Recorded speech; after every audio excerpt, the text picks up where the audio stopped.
कि मान लो हमारे पास क्या है, यहाँ पे एक न्यूक्लियस है, ठीक ना। अब यहाँ पे ये बहुत सारे ऑर्बिट्स हैं, दीज आर द ऑर्बिट्स ना, इस तरीके से ऑर्बिट्स है। अब होगा क्या, यहाँ से न्यूक्लियस लास्ट इलेक्ट्रॉन पे क्या कर रहा है, अट्रैक्शन फोर्स एक्सर्ट कर रहा है। ये जो न्यूक्लियस है लास्ट जो इलेक्ट्रॉन है उसको खींचने की कोशिश कर रहा है अपनी तरफ। लेकिन होगा क्या, लेकिन अगर होगा क्या इस दौरान, जो ये इलेक्ट्रॉन है, ये इलेक्ट्रॉन हो गए या ये इलेक्ट्रॉन हो गए, ये इलेक्ट्रॉन, ये क्या करते हैं, अट्रैक्शन फोर्स को कम कर देते हैं। ये जो इलेक्ट्रॉन्स हैं ये अट्रैक्शन फोर्स को क्या कर देते हैं, कम कर देते हैं। अब कितना ये कम कर देते हैं, इसका जो अट्रैक्शन फोर्स कम कर देते हैं, वो वही वाला जो है, कौन बात कर रहा है ग्रुप में, यही वाला जो attraction force, the decrease in attraction force, ये जो है the decrease in attraction force, ठीक है, डिक्रीज इन अट्रैक्शन फोर्स, जितना ही डिक्रीज इन अट्रैक्शन फोर्स है इज नोन एज, क्या उसी को बोला जा रहा है, is known as shielding effect, SHIELDING, shielding effect. या इसका एक और नाम है, उसको बोला जाता है और स्क्रीनिंग इफेक्ट, स्क्रीनिंग इफेक्ट। और इसको जो रिप्रेजेंट करते हैं, किससे रिप्रेजेंट करते हैं, सिग्मा से रिप्रेजेंट करते हैं। तो आज का जो हमारा जो टॉपिक है पढ़ने का, देखो ये है शिल्डिंग इफेक्ट, शिल्डिंग इफेक्ट और स्क्रीनिंग इफेक्ट, स्क्रीनिंग इफेक्ट। तो अब मैं बोल क्या रहा हूं, जैसे सिंपल सा बात है कि जैसे हम पढ़ा रहे हैं बोर्ड पे, हम क्या करें, एकदम सीधे सामने आ जाए कैमरा के, तो आप लोगों को कुछ दिखाई नहीं देगा कि बोर्ड पे क्या लिखा है। सिमिलरली जैसे आपका ये क्या है, न्यूक्लियस आउटर मोस्ट इलेक्ट्रॉन को अट्रैक्ट करने की कोशिश कर रहा है, लेकिन उसके दौरान हो क्या रहा है कि जो दूसरे इलेक्ट्रॉन है वो बीच रास्ते में आ जा रहे हैं। और जब ये बीच रास्ते में दूसरे इलेक्ट्रॉन आ जा रहे हैं तो अब ऐसा होगा कि वो उतने आसानी से उसको अट्रैक्ट नहीं कर पाएगा, खींच नहीं पाएगा, किस इलेक्ट्रॉन को, आउटर मोस्ट इलेक्ट्रॉन को। तो जब आउटर मोस्ट इलेक्ट्रॉन को उतने आसानी से नहीं खींच पाएगा तो वही जो डिक्रीज हुआ अट्रैक्शन फोर्स में, उसी को क्या बोला जाता है, स्क्रीनिंग इफेक्ट। इसी का दूसरा नाम है स्लैटर कांस्टेंट, इसी को बोला जाता है स्लैटर्स कांस्टेंट, एपोस्ट्रोफी एस है, कांस्टेंट, स्लैटर्स कांस्टेंट। तो कुछ समझ में आया आप लोगों को कि क्या है स्क्रीनिंग इफेक्ट या आपका शिल्डिंग इफेक्ट, कुछ समझ में आ रहा है आप लोगों को? हाँ, तो ये होगा क्या, हाँ बोलिए।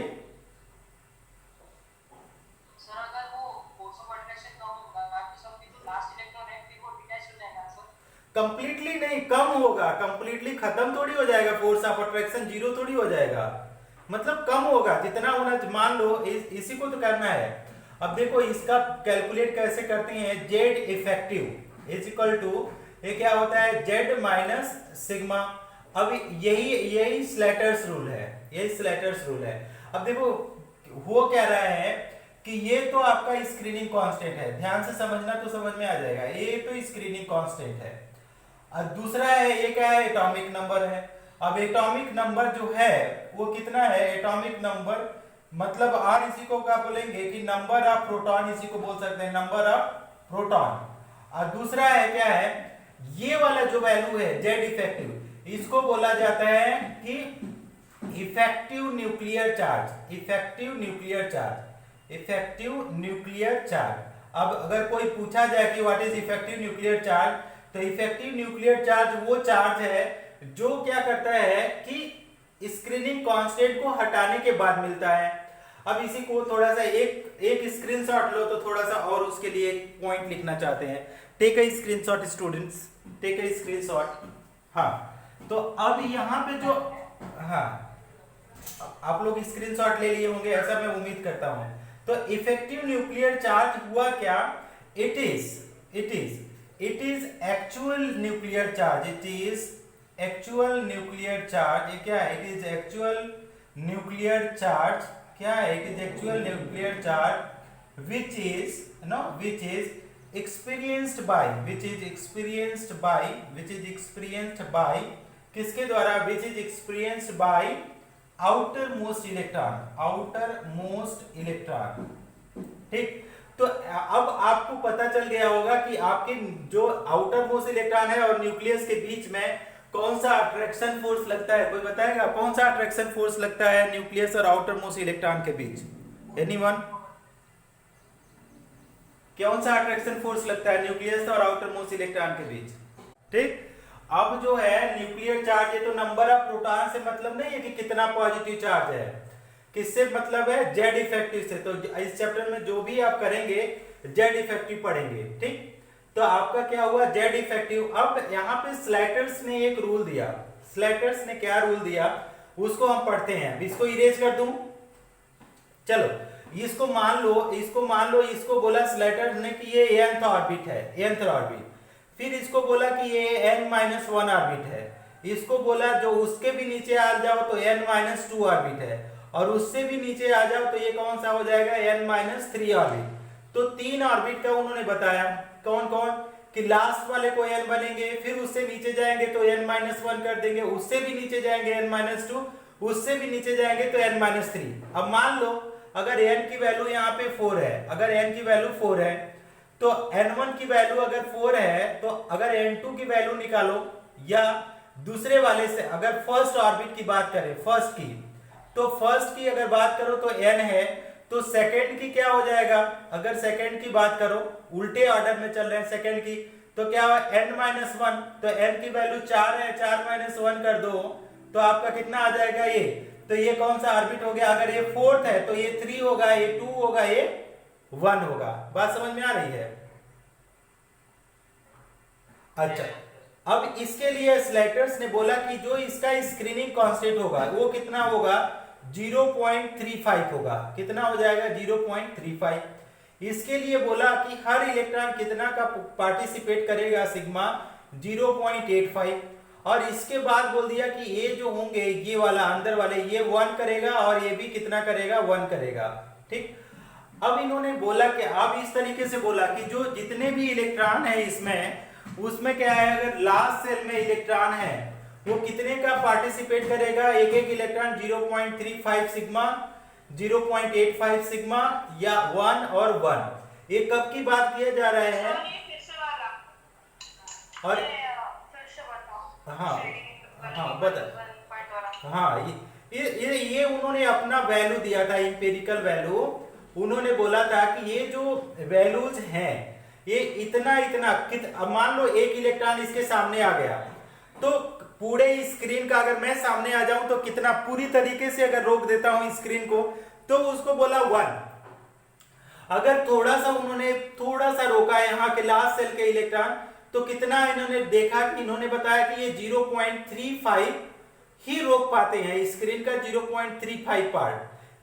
अगर n-1 में जाओ तो कितना रोकेंगे? कि 0.85 जाएगा, और उससे और अंदर जाओगे तो पूरा ही पूरा 1 रोकेगा। तब इसमें इन्होंने क्या बोला कि मान लो एक एग्जांपल से समझो तो ज्यादा, अगर मान लो क्वेश्चन है कैलकुलेट, क्या बोला जा रहा है? कैलकुलेट क्या है? Screening constant. Calculate screening constant क्या बोला जा रहा है?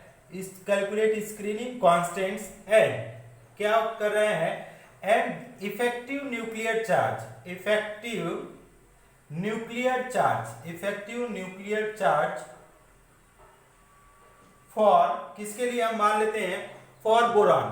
ठीक है, बोरान के लिए इफेक्टिव न्यूक्लियर चार्ज कैलकुलेट करने के लिए बात कर रहा है। तो मान लो हम अगर सोल्यूशन करने की कोशिश करें, देखो तो बोरान को देखो कितना होता है? बोरान का एटॉमिक नंबर होता है 5। अब इसका जब ये कॉन्फ़िगरेशन करोगे तो 1s2, फिर आएगा 2s2, फिर आएगा 2p, कितना आ जाएगा? 2p1। यहां तक क्लियर है? यहां तक क्लियर है? Very good. अब देखो ये कौन सा ऑर्बिट हुआ? ये फर्स्ट ऑर्बिट हुआ और ये लास्ट ऑर्बिट। लास्ट ऑर्बिट को हमने मान लिया कि ये है n, और उसके अंदर वाला ऑर्बिट को हमने मान लिया ये कौन सा हो जाएगा? n-1, right. अब इसके साथ हम लोग क्या, हाँ ये वाला n-1, तो n का अगर बोलो लास्ट ऑर्बिट में n मतलब क्या है? तो n की वैल्यू 2 है, तो 2 में से 1 घटा दो तो कितना आ जाएगा? 1 आ जाएगा, ये वाला 1। अभी कितना लास्ट ऑर्बिट में प्रिंसिपल क्वांटम नंबर 2 है, तो 1 कम कर दो तो 1 नहीं आ जाएगा? समझ में आ रहा है? हाँ हाँ। तो अब इसमें देखो ये होता क्या है कि बोल रहा है कि calculate the screening constant and effective nuclear charge for boron, अब ब्रैकेट में लिखो लास्ट इलेक्ट्रॉन, ठीक है, लास्ट इलेक्ट्रॉन। अच्छा ये बताओ, अब ये इसी तरीके से एक डायग्रामेटिक हम बताते हैं इसको। अब हमने क्या किया, बोरान लिखा यहाँ पे, बोरान। तो अब बोरान का ये पहला ऑर्बिट हो गया, और फिर ये दूसरा ऑर्बिट हो गया। अब इसमें क्या बोला कि यहाँ पे एक इलेक्ट्रॉन हो गया, यहाँ पे एक इलेक्ट्रॉन, यहाँ पे, फिर इसमें भी इलेक्ट्रॉन है। कितना इलेक्ट्रॉन है देखो, दूसरे वाले में 3 इलेक्ट्रॉन है। तो अब इस तरीके से हमने बना दिया 3 इलेक्ट्रॉन। अब इस इलेक्ट्रॉन के लिए बोल रहा है, इस इलेक्ट्रॉन के लिए, किसी एक इलेक्ट्रॉन के लिए बोल रहा है, लास्ट सेल के एक इलेक्ट्रॉन के लिए।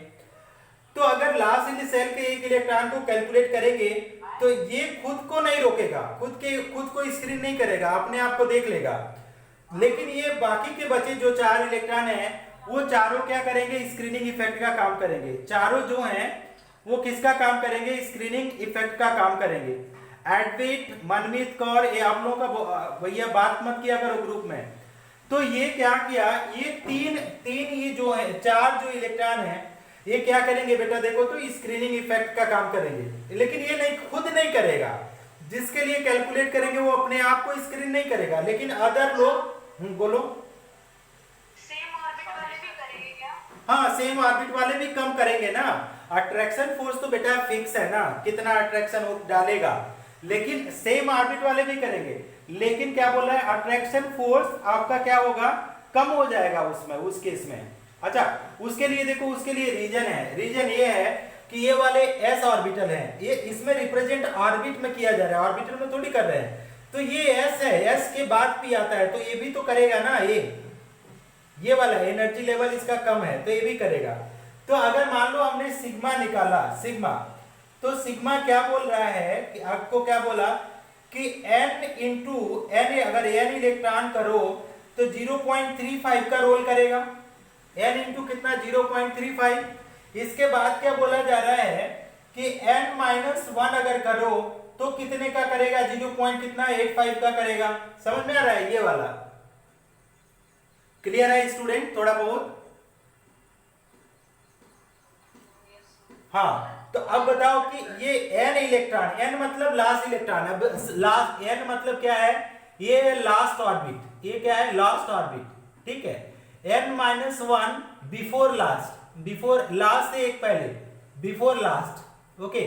तो अब बताओ, तो अगर हम लोग दूसरे को अगर कैलकुलेट करना चाहें इसमें, तो अच्छा n का मतलब लास्ट है यार, यहाँ पे देखो n का मतलब ये लास्ट हो गया।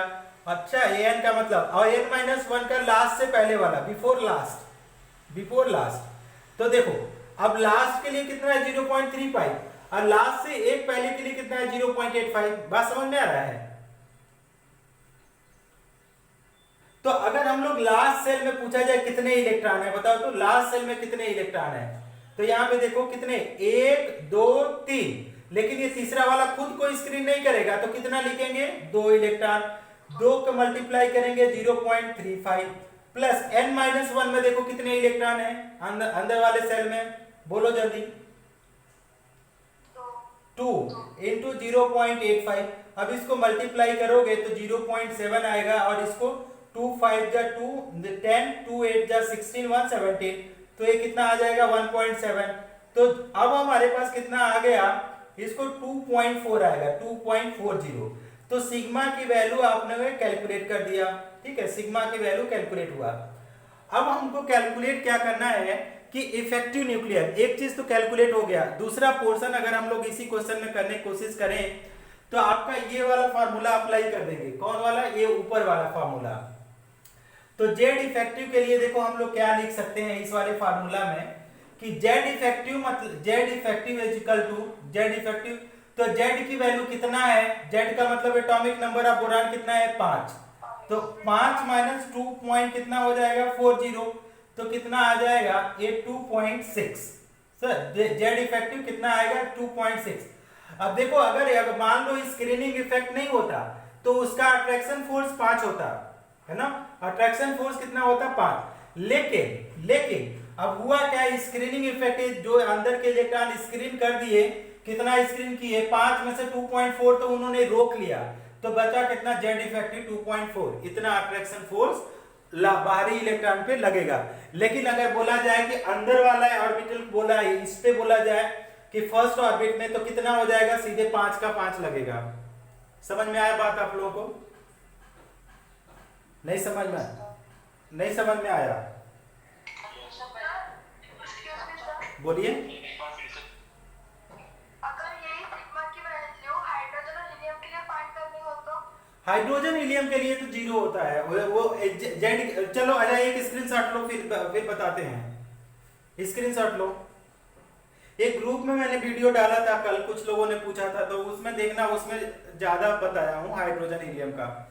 Screenshot taken screenshot students.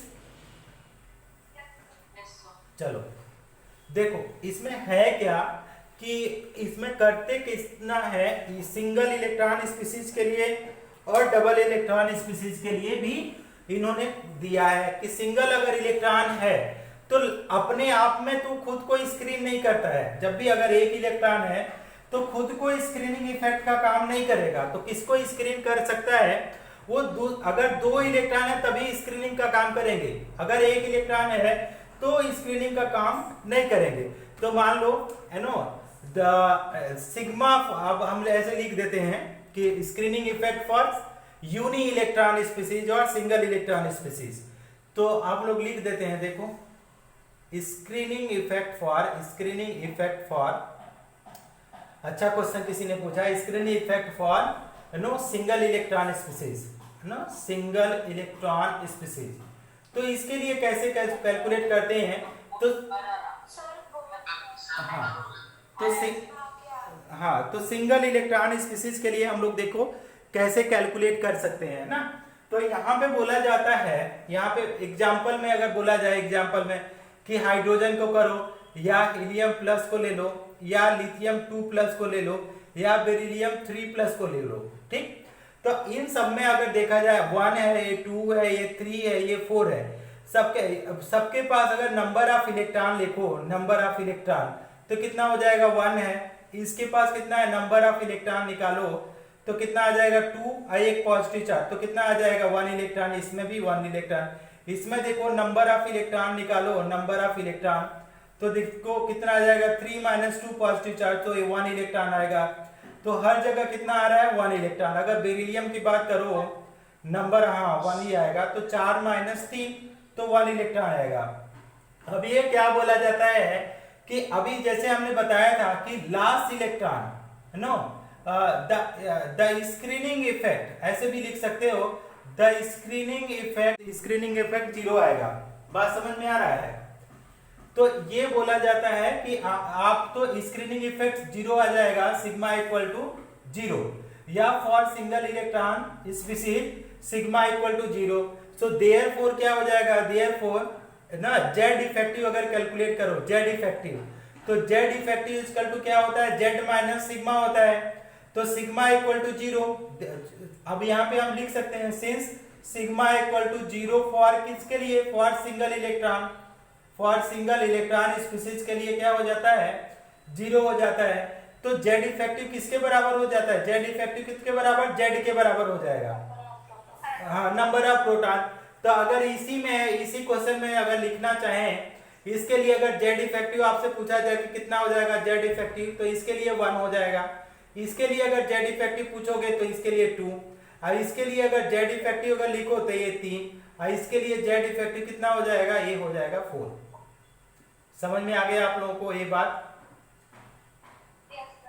Okay, screenshot लो, एक take a screenshot students, very good.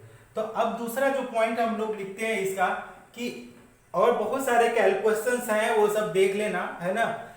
एक हमने लिंक डाला था, उसमें कोशिश करना, समझ में आ जाएगा। और क्वेश्चन उसमें किया हूं, नहीं भी समझ में आता है तो भी आप मुझे बताना कि सर और क्वेश्चन करा दो, तो मैं और करा दूंगा, ठीक। अब इसको लिखते हैं कि वेरिएशन ऑफ, ठीक, वेरिएशन ऑफ क्या, variation of screening effect in group ना, इफेक्ट इन ग्रुप। तो जब आप ग्रुप में जाते हो बेटा, ग्रुप में, तो क्या होता है कि नंबर ऑफ सेल देखो बढ़ जाता है। मान लो हमने लिया लिथियम लिया, है ना, हाइड्रोजन को भी साथ में ले लो, हाइड्रोजन, फिर लिथियम लिया, है ना, फिर सोडियम लिया, फिर पोटेशियम लिया, फिर रुबिडियम लिया। तो देखो यहाँ पे जो ऑर्बिट है ना, 3 हो गया, ये 11 हो गया, ये 19 हो गया, ये 37। तो यहाँ पे ऑर्बिट कितना हो जाएगा, 1s1 यहाँ है, 1 या तो ऐसे डाल दो, इसमें 1 है तो यहाँ पे 2 और 1 आ जाएगा, इसमें कितना 2 8 1, इसमें क्या आ जाएगा 2, 8, 1, इसमें क्या आ जाएगा 2, 8, 8, ये कौन सा कितना आ जाएगा 2 8 8 1 ऐसे करके आएगा। तो आप देखो कि अगर यहाँ पे देखो कितने ऑर्बिट है, 1 है, यहाँ पे कितने ऑर्बिट है 2 हैं, यहाँ पे कितने 3, यहाँ पे 4, यहाँ पे कितने हो गए 5। तो नंबर ऑफ ऑर्बिट देखो बेटा तो सब में बढ़ता जा रहा है ना। तो मतलब ये अगर इसका देखो तो इतना छोटा सा न्यूक्लियस होगा, दूसरे में अगर देखा जाए तो इसका न्यूक्लियस में क्या हो जाएगा 2 ऑर्बिट आ जाएंगे। अगर तीसरे की बात करो इसके लिए तो ये कितने ऑर्बिट आ जाएंगे, इसमें अगर देखने की कोशिश करो तो 3 आ जाएंगे, चौथे को देखने की कोशिश करो तो ये कितने आ जाएंगे, ये 4 आ जाएंगे। समझ में आ रहा है कितने ऑर्बिट, तो ऊपर से नीचे देखो तो बढ़ता जा रहा है। तो अब नंबर ऑफ इलेक्ट्रॉन है इनर सेल में बढ़ जा रहे हैं ना, बढ़ जा रहे हैं। तो स्क्रीनिंग करने का जो रोकने का पावर होगा ऊपर से नीचे बढ़ेगा कि घटेगा, बताओ बढ़ेगा। तो on moving down the group क्या बोलेंगे, on moving down the group, अगर ग्रुप में डाउन कर दे, on moving down the group ये क्या हो जाएगा, on moving down the group screening constant या स्क्रीनिंग इफेक्ट हम लिखेंगे। स्क्रीनिंग इफेक्ट क्या होता है, screening effect increases as number of orbits and inner electrons also increases। तो जैसे जैसे इनर इलेक्ट्रॉन इंक्रीज होगा वैसे वैसे सिग्मा की वैल्यू बढ़ती जाएगी। अगर इसी में बोला जाए कि जेड इफेक्टिव क्या हो जाएगा, Z effective in down the group क्या हो जाएगा, बढ़ेगा कि घटेगा, ग्रुप में कैसे कांस्टेंट हो सकता है, तो जेड इफेक्टिव क्या हो जाएगा कि हाँ ये डिक्रीजेज होगा बेटा। कैसे डिक्रीजेज होगा उसको देखो कि जेड इफेक्टिव इक्वल टू क्या हो जाता है, जेड माइनस क्या हो जाता है सिग्मा। अब देखो जेड माइनस सिग्मा होता है तो सिग्मा बढ़ रहा है, सिग्मा बढ़ रहा है तो जेड इफेक्टिव तो घटेगा ना। समझ में आ गई बात, यस या नो? अच्छा एक स्क्रीनशॉट लो इसका, इरेज कर दूं? हाँ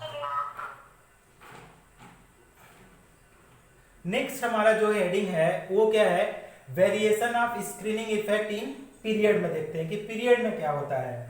ठीक, पीरियड में भी थोड़ा सा ये अच्छा पॉइंट इसमें आ जाता है। पीरियड में अगर देखें तो कि ऐसा बोला जाता है कि पीरियड में स्क्रीनिंग कांस्टेंट ऑलमोस्ट ये कांस्टेंट होता है, ऑलमोस्ट कांस्टेंट, एकदम से कांस्टेंट नहीं बोलेंगे लेकिन ऑलमोस्ट कांस्टेंट हो जाता है अगर पीरियड में बात करें। देखो इन पीरियड, अगर पीरियड में हम लोग बात करें तो ऐसे लिखेंगे कि मान लो हमने लिथियम लिया, फिर बेरिलियम लिया, फिर बोरान लिया, कार्बन, नाइट्रोजन, ऑक्सीजन और फ्लोरीन लिया। तो आप अगर देखो यहाँ पे 3, ये 4, ये 5 है ना, 6, 7, 8 और 9, तो यहाँ पे 2 और 1 है, ये 2, 2, 2, 3, 2, 4, 2, 5, 2, 6 एंड 2, 7।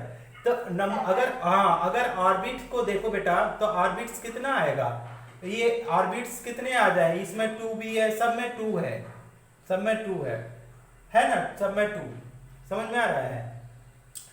तो कहता है एक रूल कहता क्या है कि on moving left to right, अगर हम लोग लेफ्ट टू राइट जाते हैं, on moving left to right in period, left to right in period, okay, left to right in periods as the number of orbits are constant, okay, are constant, therefore क्या बोला जाता है, therefore screening effect almost constant, screening effect क्या हो जाएगा, screening effect ना, effect almost constant, effect almost क्या हो जाएगा, कांस्टेंट होता है, ऑलमोस्ट कांस्टेंट होता है। ठीक, तो ये था कि लेफ्ट टू राइट क्या है, स्क्रीनिंग इफेक्ट जब जाओगे तो ऑलमोस्ट कांस्टेंट लिखते हैं, ऑलमोस्ट कांस्टेंट ना, जो बढ़ेगा तो बहुत कम ही बढ़ेगा, तो ये क्या है, ऑलमोस्ट कांस्टेंट के बराबर आ जाता है, ऑलमोस्ट कांस्टेंट। अब इसको लिख लो, क्यों ऑलमोस्ट कांस्टेंट है, रीजन यही है कि आपके पास नंबर ऑफ शेल्स, हाँ नंबर ऑफ ऑर्बिट्स या नंबर ऑफ सेल सेम है। इरेज कर दूं, इरेज कर दूं इसको, इरेज। हाँ, नेक्स्ट हेडिंग आएगा आपका आयोनाइजेशन एंथैल्पी। ठीक, आयोनाइजेशन, नारायणा बुक आप, हाँ बोलो। जेड इफेक्टिव क्या हो जाएगा, जेड इफेक्टिव बढ़ेगा अगर हम लोग क्या करते हैं, अगर हम लोग पीरियड में जब जाएंगे, देखना लिख लो, जेड इफेक्टिव की अगर बात करें, जेड इफेक्टिव की कहाँ पे, पीरियड की बात कर रहे हैं, जेड इफेक्टिव। तो अगर लेफ्ट टू राइट हम लोग पीरियड में जाते हैं जेड इफेक्टिव, तो आप देखो यहाँ पे हो क्या रहा है, अगर मान लो lithium, beryllium, boron, carbon, nitrogen, oxygen और फ्लोरीन को लिया, तो प्रोटॉन लिखो कितना है, प्रोटॉन यहाँ पे 3, 4, 5, 6, 7, 8, 9।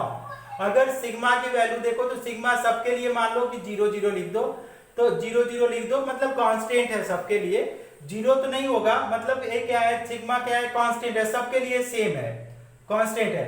तो अगर जेड इफेक्टिव निकालो तो क्या हो जाएगा, जेड माइनस क्या हो जाएगा, सिग्मा, सिग्मा तो सबके लिए सेम है, तो जेड इफेक्टिव बताओ तो जेड के बराबर आ जाएगा। तो जेड इफेक्टिव जेड के बराबर अगर आता है, तो अगर इसमें से लिखा जाए तो आपका लिथियम के लिए क्या हो गया 3, अगर बेरिलियम के लिए 4, बोरान के लिए 5 है ना, कार्बन के लिए 6, नाइट्रोजन के लिए 7, इसी तरीके से ऑक्सीजन को लो तो 8, तो और फ्लोरीन को लेगो तो 9। तो लेफ्ट टू राइट क्या है, जेड इफेक्टिव क्या हो रहा है, घट रहा है कि बढ़ रहा है, जेड इफेक्टिव इंक्रीजेस, एच, हाँ अब हाँ sigma, Z effective increases, H H H H sigma is constant, हाँ सुपर।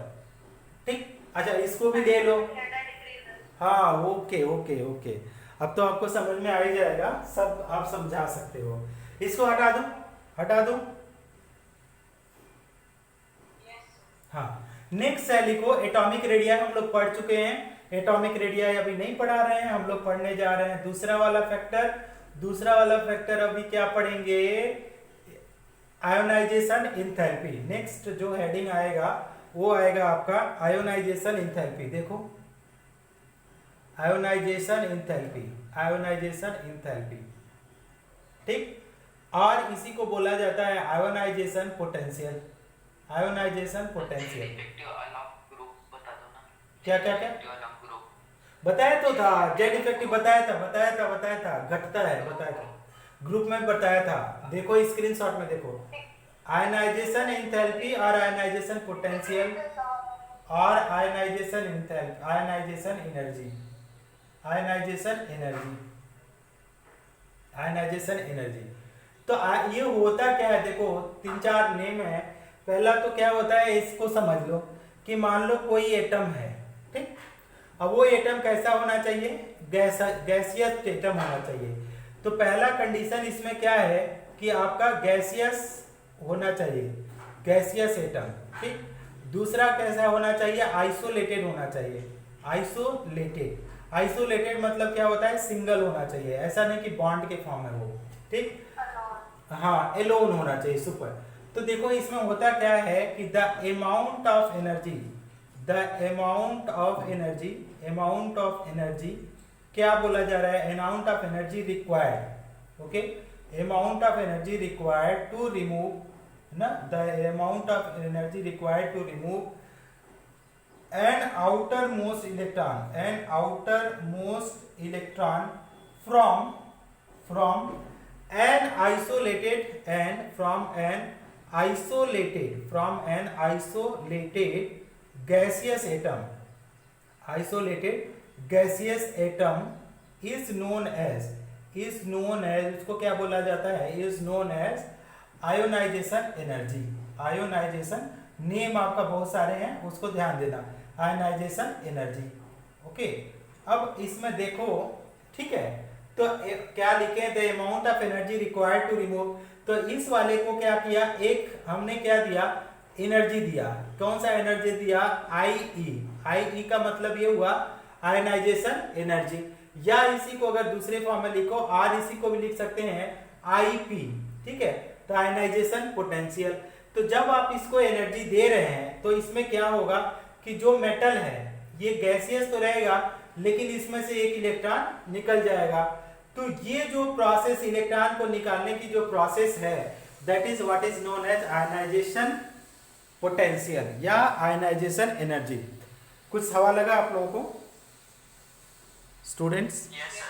तो आयोनाइजेशन एनर्जी क्या हुआ कि the amount of energy required to remove an outermost electron from an isolated gaseous atom is known as ionization energy. अब देखो इसमें से थोड़ा थोड़ा एक कुछ पॉइंट लिख दो कि मान लो हमारे पास क्या है, एम में से, है नो, एम गैसियस में से अगर हमने क्या किया कि एम प्लस में कन्वर्ट किया और 1 इलेक्ट्रॉन निकाला, तो आपका ये इसको बोला जाता है कि एक पहला इलेक्ट्रॉन निकालेंगे तो उसको Ie1 लिखते हैं, फर्स्ट आयोनाइजेशन एनर्जी।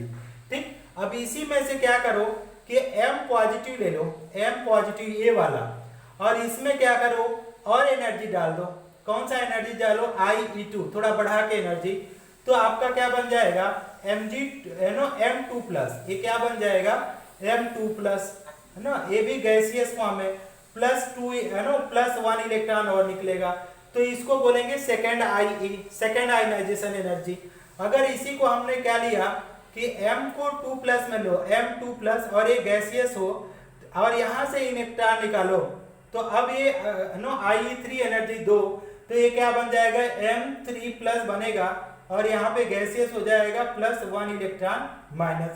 अब यहाँ पे जो Ie1 है, Ie1 first ionization enthalpy will be always lower than, you know, second ionization energy Ie2 and will always lesser than, you know, Ie3।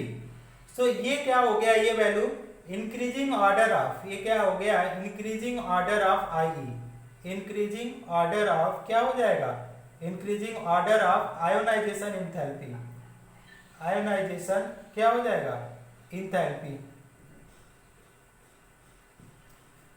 No, या ऐसे बोलेंगे इंक्रीजिंग ऑर्डर ऑफ, है no, increasing order of ionization energy ही लिखो, ionization energy, ENERGY, मतलब क्या है, सबसे ज्यादा एनर्जी किसमें जरूरत पड़ेगी, थर्ड वाले में, थर्ड इलेक्ट्रॉन निकालने में, और सबसे कम एनर्जी कब जरूरत पड़ेगी, एक इलेक्ट्रॉन निकालने के लिए। इसका रीजन भी अभी समझा जाएगा कि एक इलेक्ट्रॉन निकालोगे तो आसानी से निकल जाएगा, लेकिन दूसरा इलेक्ट्रॉन निकालो मुश्किल से निकलेगा, तीसरा निकाले हो तो ऑलमोस्ट इम्पॉसिबल के बराबर ही इलेक्ट्रॉन निकाल पाओगे, बहुत ही डिफिकल्टी से निकालोगे। समझ में आ रही है बात, क्या मैं लिख रहा हूँ, क्या मैं बोल रहा हूँ? Yes sir. हाँ, तो स्क्रीनशॉट लीजिए, इसका एक स्क्रीनशॉट लीजिए, ले लिया?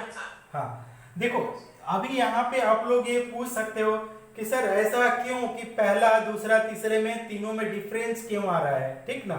अब ऐसे देख लो, अगर आप ये तो खैर समझ रहे होगे, लेकिन फिर भी मैं समझा देता हूँ, इसमें उतना टफ नहीं है अंडरस्टैंड करना।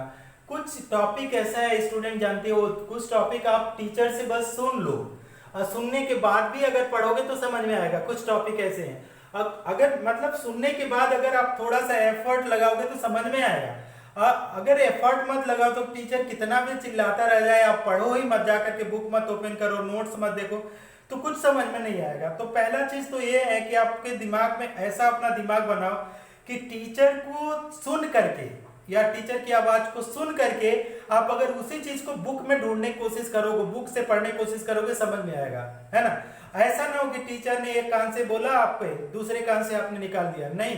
जो टीचर बोल रहा है उसको देखो, बुक में जाके वेरीफाई करो। केमिस्ट्री को तो करो ही करो, और सब्जेक्ट के बारे में नहीं बोलता हूँ, केमिस्ट्री के बारे में बोल रहा हूँ कि जरूर देखो कि सर क्या पढ़ा रहे हैं, क्या मुझे समझ में आया, कोई पॉइंट छूट रहा है, नहीं छूट रहा है। तो क्या मुझे टीचर से कंसल्ट करना चाहिए नहीं करना चाहिए, बहुत बच्चे पूछते भी हैं, वो उनको अप्रिसिएट मैं कर रहा हूँ। देखो अब एक मान लो एग्जाम्पल लिया, तो सोडियम का मैंने एग्जाम्पल ले लिया ना, आप किसी और को भी ले सकते हैं। तो यहाँ से एक इलेक्ट्रॉन निकालो, अभी देखो इलेक्ट्रॉन इसके पास 11 है और प्रोटॉन कितना है 11 है। तो यहाँ पे अगर IE1 इसको दो IE1 तो आपका Na+ बन जाएगा, ठीक, +1 इलेक्ट्रॉन, ध्यान से समझना। अब हमारे पास Na+ को ले, ये सारे गैसियस फॉर्म में है अभी, तो यहाँ पे प्रोटॉन कितना है 11, इलेक्ट्रॉन बताओ तो कितना है, इलेक्ट्रॉन कितना है बताओ तो, दूसरे केस में Na+ के केस में 10 इलेक्ट्रॉन, 10 इलेक्ट्रॉन। तो अगर हम लोग देखें IE2 निकालें, तो अब बताओ अट्रैक्शन फोर्स बढ़ा कि घटा, अट्रैक्शन बढ़ेगा क्योंकि more positive charge less negative charge, तो बढ़ गया तो आपका इलेक्ट्रॉन को निकालना मुश्किल हो जाएगा अगर अट्रैक्शन फोर्स ज्यादा है। तो ये क्या हो जाएगा Na2+ आएगा, क्या आ जाएगा +1 इलेक्ट्रॉन माइनस ये गैस। तो अब हमारे पास जो IE1 है उससे ज्यादा IE2 हो गया कि नहीं। अगर मान लो Na2+ को लिया, Na2+ को, और यहाँ पे क्या किया कि अगर हम लोग इसको अगर देखें तो प्रोटॉन कितना हो गया 11 है और इलेक्ट्रॉन को देखो तो ये 9 है ना। तो अब आपका जो Na3+ ये बनता नहीं है Na3+, मैं इमेजिनरी बता रहा हूं। तो अगर यहाँ पे क्या हो जाएगा 1 इलेक्ट्रॉन, तो IE3 जो होगा इसको निकालने में बहुत एनर्जी की जरूरत पड़ेगी क्योंकि 11 प्रोटॉन खींच रहे हैं और केवल 9 इलेक्ट्रॉन को। तो जो IE3 होगा वो क्या हो जाएगा, वो बढ़ जाएगा। तो ये ऑर्डर हो जाएगा, ऑर्डर ऑफ, इसको लिख सकते हैं order of first, second and third IE। समझ में आ गया आप लोगों को? स्टूडेंट कुछ समझ में आया कि नहीं?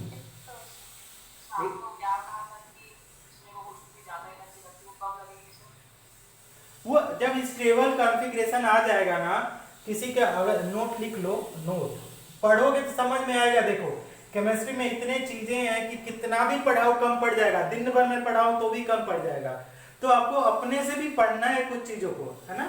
तो if more stable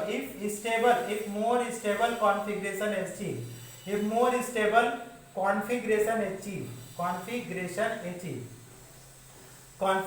achieved, ठीक है, अगर बहुत stable configuration achieve then IE ionization energy will be very high, क्या हो जाएगा, स्टेबल से निकालना बहुत मुश्किल हो जाएगा, will be very high।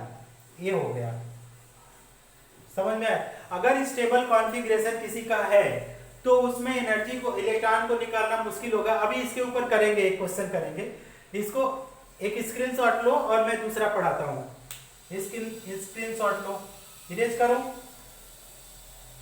हाँ, तो इसको इरेज करता हूँ।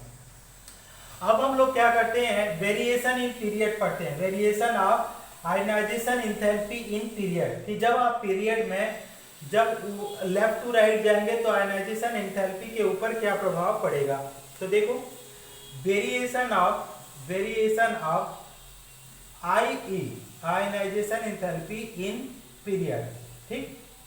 तो ध्यान से समझो, इसको आराम से समझ में आएगा सबको। मैं लिख देता हूं पहले कि ऑन मूविंग क्या बोल रहा है, on moving left to right in periodic table, on moving left to right in periodic table. जब पीरियोडिक टेबल में हम लोग लेफ्ट टू राइट मूव करते हैं, on moving left to right in periodic table, then क्या होगा, then ionisation enthalpy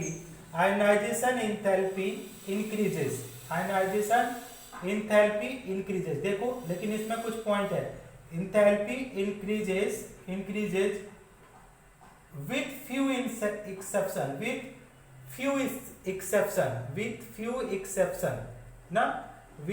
exception as क्या हो जाता है, as इफेक्टिव न्यूक्लियर चार्ज। बताओ तो क्या होगा, एज इफेक्टिव न्यूक्लियर चार्ज क्या होता है, हाँ, इफेक्टिव न्यूक्लियर चार्ज इंक्रीज है। तो इफेक्टिव न्यूक्लियर चार्ज इंक्रीज होता है, उसकी वजह से जो आपका आयनाइजेशन इंथैल्पी है वो क्या करेगा कि पीरियड में लेफ्ट टू राइट बढ़ेगा। फॉर एग्जांपल अगर देखो यहाँ पे कि लिथियम लिया, बेरिलियम लिया, बोरान लिया, कार्बन, नाइट्रोजन, ऑक्सीजन, फ्लोरीन और नियॉन, तो देखो ये वाला तो ऑर्डर ऐसे रहता है, लेकिन यहाँ पे ऑर्डर एक चेंज हो जाता है। इसके बाद ये ऐसे ऑर्डर होता है ना, ये उल्टा बना रहा हूँ क्या यार, हाँ, तो ये वाला ऑर्डर इस तरीके से है ये, लेकिन यहाँ पे एक चेंज है, फिर ए है। तो दो जगह पे एक्सेप्शन है ना, उसको हम लोगों को एक्सप्लेन करना है। कैसे एक्सप्लेन करेंगे, ठीक है। ये क्या है कि हम हेडिंग तो जान रहे हैं, increasing order of ionization enthalpy. अब नेक्स्ट है नोट है ना, लेफ्ट टू राइट। अब नोट करके है नोट, तो हम यहाँ पे लिख देते हैं कि बेरिलियम का बोला जा रहा है बोरान से ज्यादा है। तो अब बेरिलियम का देखो कितना है 4, तो आपका 1s2 है और ये 2s2 है। तो बैलेंस सेल देखो तो ये कैसा है, स्टेबल है, कंप्लीटली फिल। अगर बोरान की बात करो यहाँ पे 5 है, तो ये क्या हो जाएगा 1s2, 2s2 और फिर क्या हो जाएगा 2p1। तो अब अगर आप लोगों से पूछा जाए कि किसका कंप्लीटली फिल्ड ऑर्बिटल है और किसका कंप्लीटली फिल्ड नहीं है, तो बताओ तो ये तो ये स्टेबल कॉन्फ़िगरेशन है। और दूसरा अगर बात करें, दूसरे को ले लें, तो ये क्या है, अनस्टेबल है, ना तो ये फुल है ना तो हाफ है, अनस्टेबल है। अब इसमें क्या करो, अगर ये स्टेबल कॉन्फ़िगरेशन है तो रिमूविंग इलेक्ट्रॉन क्या हो जाएगा, रिमूविंग इलेक्ट्रॉन बताओ तो क्या हो गया, डिफिकल्ट होगा। तो रिमूविंग इलेक्ट्रॉन डिफिकल्ट होगा, तो आयनाइजेशन एनर्जी क्या होगा, मोर आयनाइजेशन एंथैल्पी। हाँ, और रिमूविंग इजी हो गया, अगर रिमूविंग क्या हो गया, रिमूविंग इलेक्ट्रॉन क्या हो गया, इजी हो गया, तो आपका क्या हो जाएगा, लेस आयनाइजेशन एंथैल्पी, ये लेस आयनाइजेशन एंथैल्पी। तो अब हम लोगों को क्या करना है कि यहाँ पे मोर आई हो गया, लेस आई हो गया, तो यही बेरिलियम का मोर लिखा गया है बोरान से। समझ में आ गया सबको, नहीं आया, कंफर्म है? क्या क्या क्या क्या क्या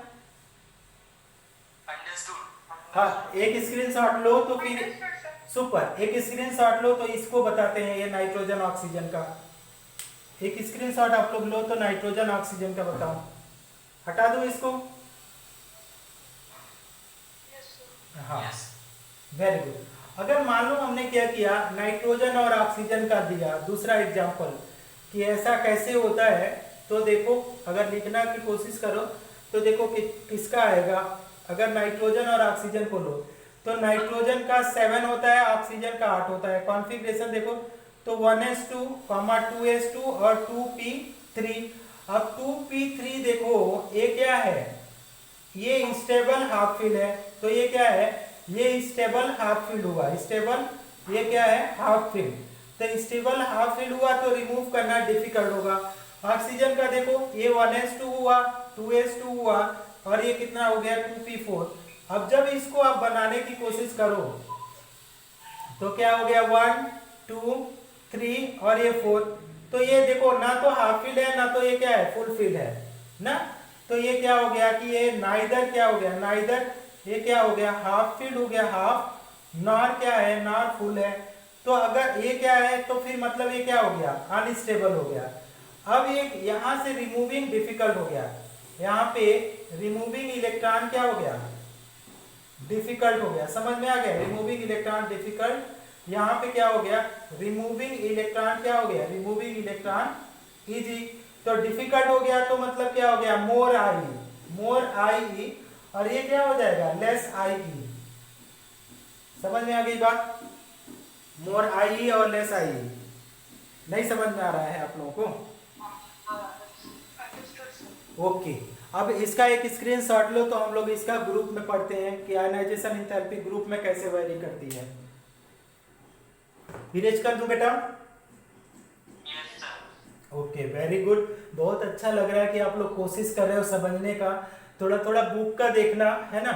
मैंने हालांकि इन सब का एटॉमिक रेडियाई और जो नीट वाला बुक है ना, उसका मैंने क्वेश्चन सॉल्व किया था। ऑलमोस्ट मैंने सारे क्वेश्चन सॉल्व कर दिए हैं।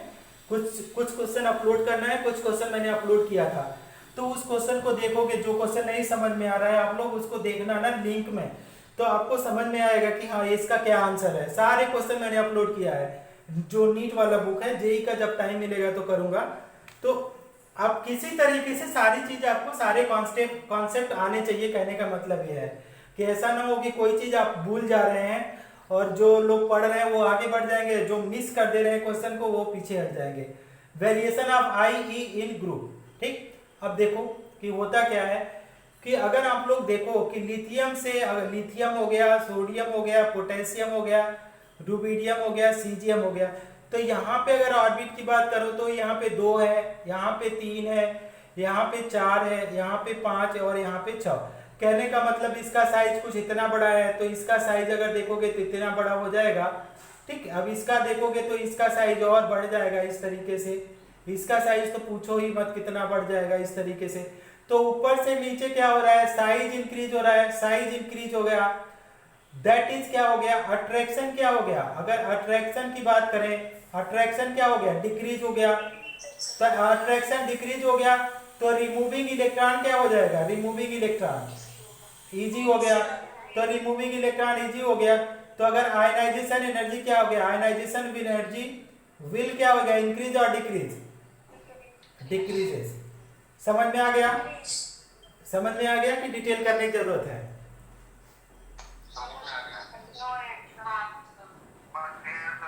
हाँ ओके, स्क्रीनशॉट लो इसका। Very good. नेक्स्ट हेडिंग हम लोग कल पढ़ेंगे और उसमें अगर मान लो नेक्स्ट हेडिंग हम लोग कल पढ़ते हैं, है ना, कि नेक्स्ट। हाँ ओके, आज के लिए बस इतना करते हैं। एक क्वेश्चन होमवर्क आपको दिया जा रहा है ना, उस क्वेश्चन को आप लोग लिखो होमवर्क। इसके बाद आप लोग आराम से जा करके रेस्ट करो, नहाओ धो खाओ पियो सब कुछ करो। एक क्वेश्चन है, right the factors which affects ना, जो अफेक्ट्स करते हैं, अफेक्ट्स आयनाइजेशन एनर्जी। एक क्वेश्चन आप लोगों को बताना है कि कौन कौन फैक्टर हैं। ओके, उसको एक्सप्लेन करना है। जैसे आप लोगों का क्या हो जाएगा, पहला फैक्टर अगर साइज ले लो, साइज और रेडियाई, तो मैं फैक्टर बता देता हूं। दूसरा फैक्टर अगर ले लो जेड इफेक्टिव, ले लो जेड इफेक्टिव। तीसरा फैक्टर ले लो स्क्रीनिंग इफेक्ट, है ना, स्क्रीनिंग इफेक्ट, है ना, स्क्रीनिंग इफेक्ट। ठीक है, चौथा फैक्टर ले लो stable and unstable configuration, stable and unstable configuration. तो इस तरीके से सारे फैक्टर को आप लोग धीरे धीरे डिटरमाइन करो कि कौन सा फैक्टर आएगा तो क्या होगा आयनाइजेशन एंथैल्पी पे।